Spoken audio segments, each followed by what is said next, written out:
mid-year strategy session was always more about ego than economics, but this time, they'd really outdone themselves. I paused at the entrance to the sleek boardroom in San Francisco's financial district, watching my cousin Brandon place name tags with exaggerated care. He didn't even look up. "Oh, Zoe," he muttered.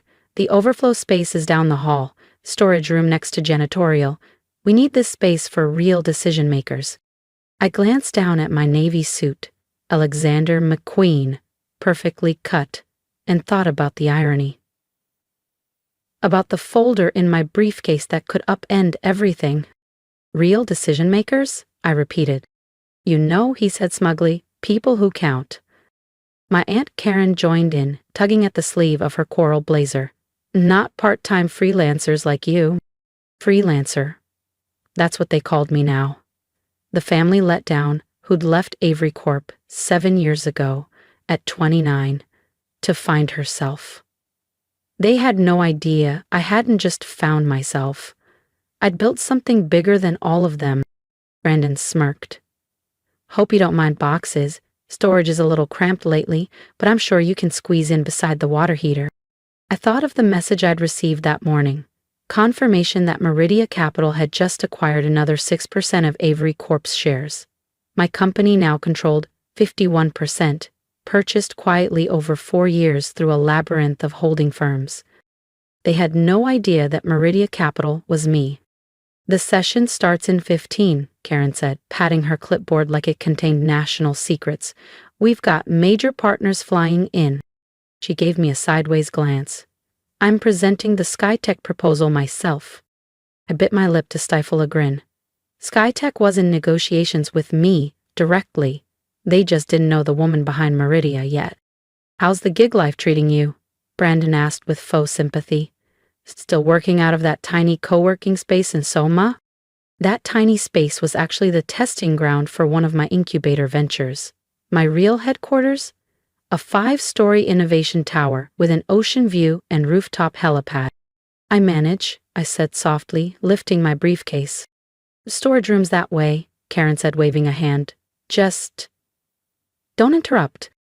I nodded, walking toward the hallway, not as the overlooked cousin they thought I was, but as the new majority owner of everything they were about to pitch.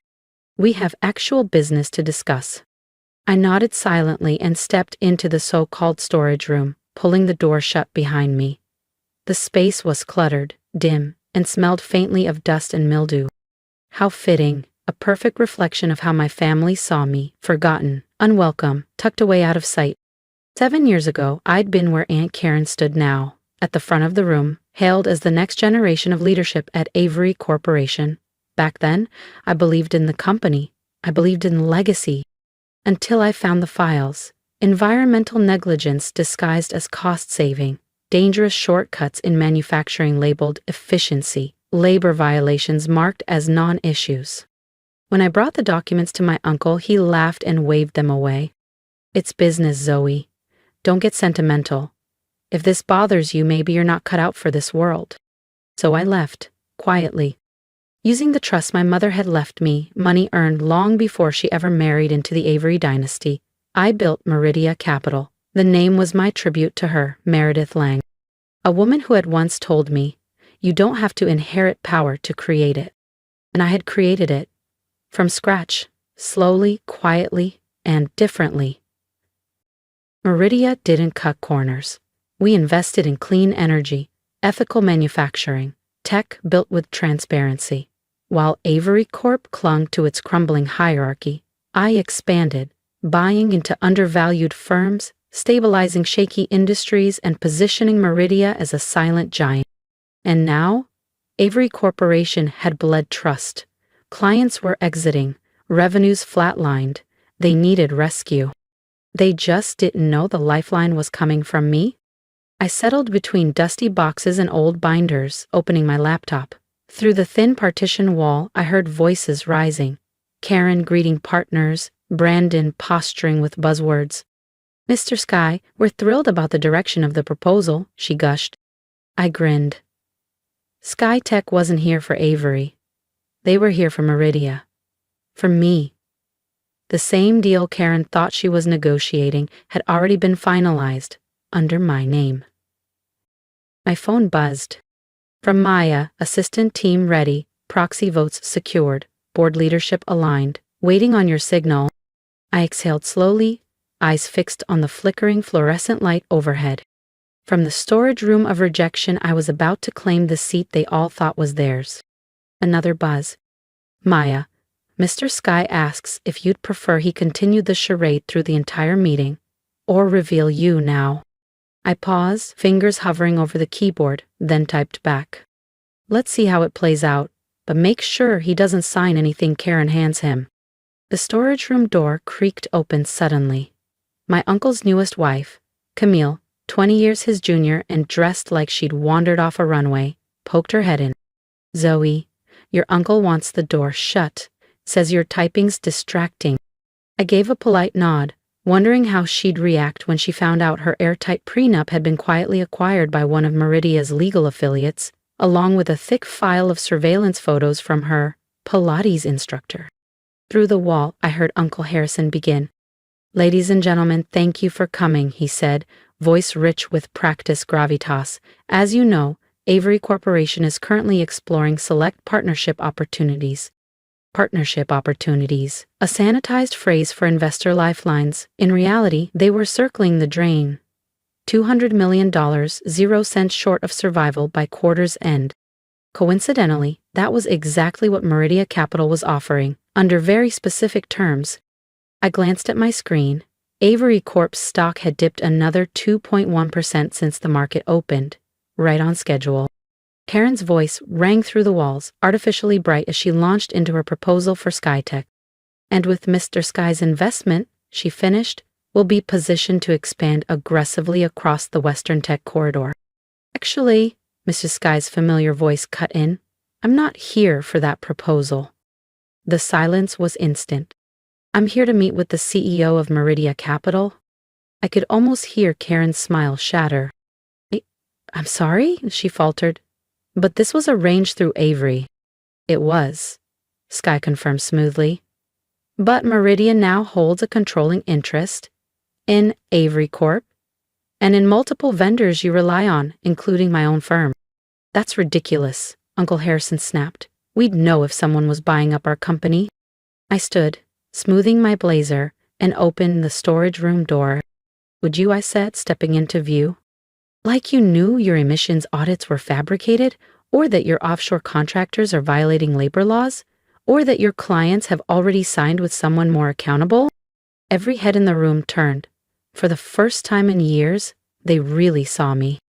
Not as the forgotten niece in the corner, but as the woman who owned the floor beneath their feet. If you want to see what Zoe does next and how the board reacts when she takes her rightful seat, make sure to subscribe so you don't miss the next chapter of her quiet revenge. Every head in the conference room snapped toward me. Karen's cheeks lost all color. Brandon dropped the gold-plated pen he always flaunted. Uncle Harrison's face stiffened, caught between disbelief and mounting dread. Zoe? He choked out. What are you talking about? I offered a calm smile and stepped fully into the room. Perhaps we should restart this meeting, I said smoothly. It's rather rude to leave your majority shareholder in the storage closet. The silence was deafening. I strode confidently to the head of the table and set down my briefcase with a soft, deliberate click. Meridia Capital, I began, enjoying the way Harrison's jaw tightened with each syllable, now holds 51% of Avery Corporation's stock. Dead silence. We also control a majority stake in 3 of your 5 primary vendors. We've acquired your largest line of credit, and as of this morning, we've signed exclusivity agreements with over 80% of your top clients. That's not possible, Karen stammered. Meridia is run by me, I finished, voice steady. It has been since I left Avery Corp 7 years ago. Not that any of you noticed. You were too busy padding numbers and chasing quarterly wins to see who was quietly buying your legacy out from under you. Brandon found his voice first. But you're just a consultant. You work out of that shared space downtown. I smiled. That's one of our R&D labs. I clicked open my laptop and connected to the boardroom's display. My actual office is Sterling Tower. You know, the one that literally casts a shadow over this building? The screen lit up with performance charts. Declining revenue, rising legal risks, client attrition. Let's begin, I said. Since I left, Avery Corp's stock has fallen 60%. You're under EPA scrutiny, and the Department of Labor is preparing subpoenas. Now wait a minute, Harrison began, voice rising. I am waiting, I cut in sharper now. While you were grooming Karen and Brandon to cover up violations and silence whistleblowers, I was building something better. Mr. Sky gave a small nod. That's why our contract went to Meridia. They do business right. Ethics don't pay salaries, Karen snapped, though her tone cracked.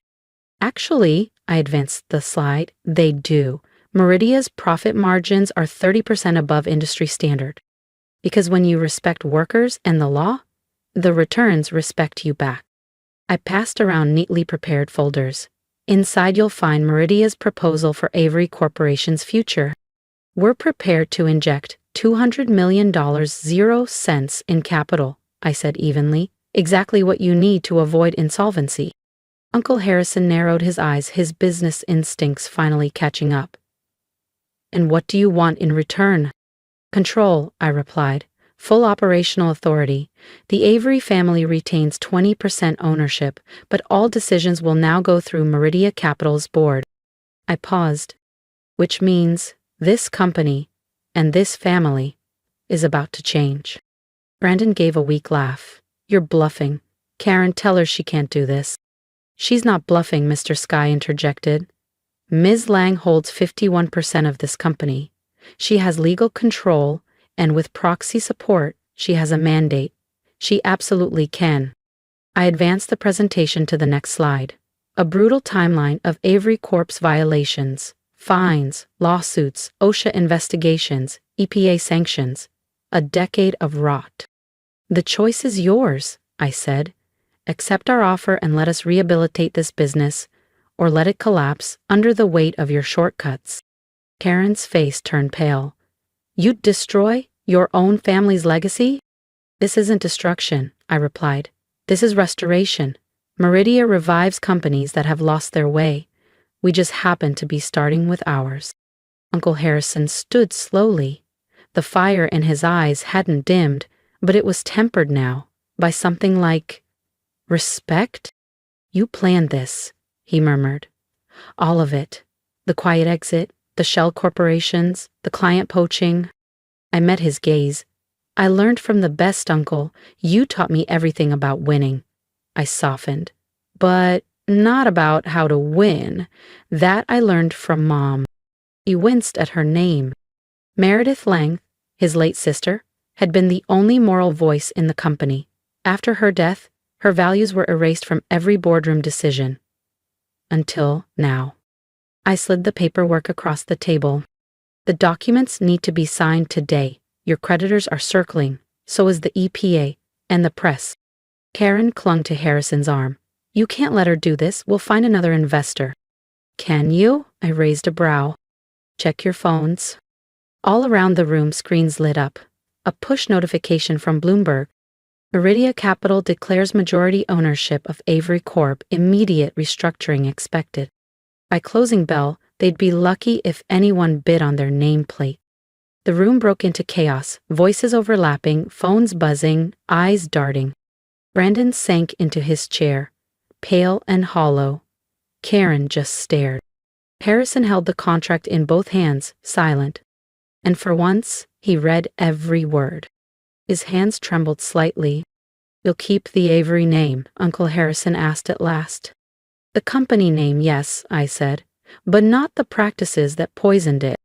I met his eyes without wavering. It's time for Avery Corporation to stand for more than profit at any cost. He exhaled slowly and nodded. Then with a reluctant reverence, he reached for the pen. Wait, Karen's voice cracked through the tension. What about us? Your positions are secure, I said evenly, if you're willing to learn a new way of doing business.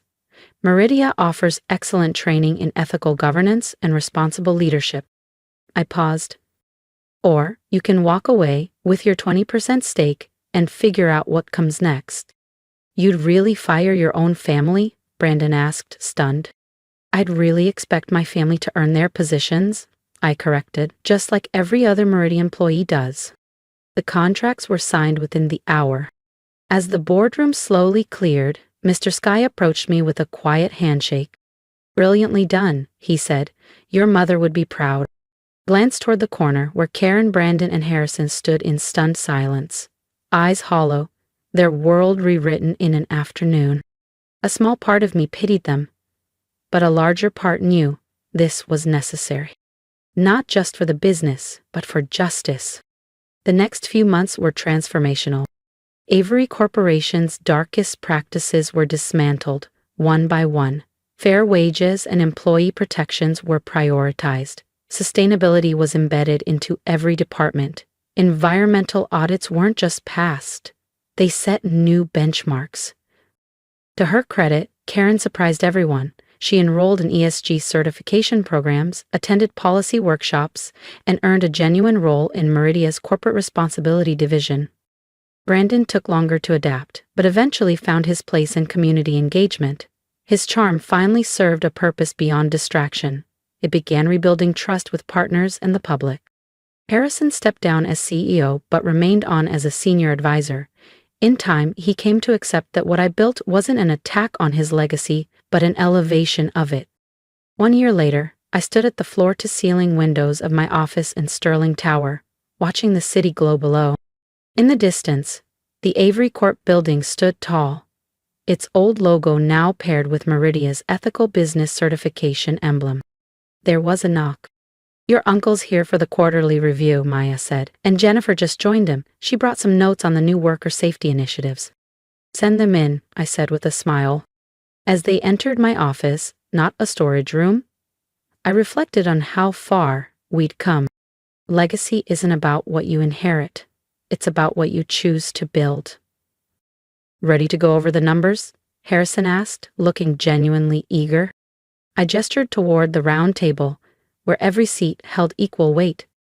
Always, I replied. That's what happens when everyone is treated like they matter. Avery Corporation now thrived under Meridian's leadership, proof that ethics and profits can coexist. And if anyone ever suggests putting someone in the storage room again, they're reminded of the day the consultant turned out to own the building. Sometimes the best view of success starts in the shadows. You just have to know when to open the door. If you've made it to the end of my story, thank you. Truly. I didn't share this for applause. I shared it because I know I'm not the only one who's ever been underestimated, sidelined, or told to stay quiet in the storage room. If something in my journey spoke to you, I'd love to hear it. Drop a comment below, tell me what part hit home, or how you've faced your own version of being dismissed. We grow stronger by sharing. And if you believe in standing up for yourself, even when your own family doesn't see your worth, then subscribe. Not for me, but for you. For the reminder that your voice matters, your work matters, and that patience combined with purpose is a force no one can ignore forever. Here's my advice. Don't wait for permission to build something meaningful. Use the silence, the rejection, the doubt, and turn it into fuel. Let every locked door push you to build your own, and when the time is right, open it, step through it, claim what's yours, not out of vengeance, but out of truth. We deserve more than survival. We deserve to lead. Let's keep rising together.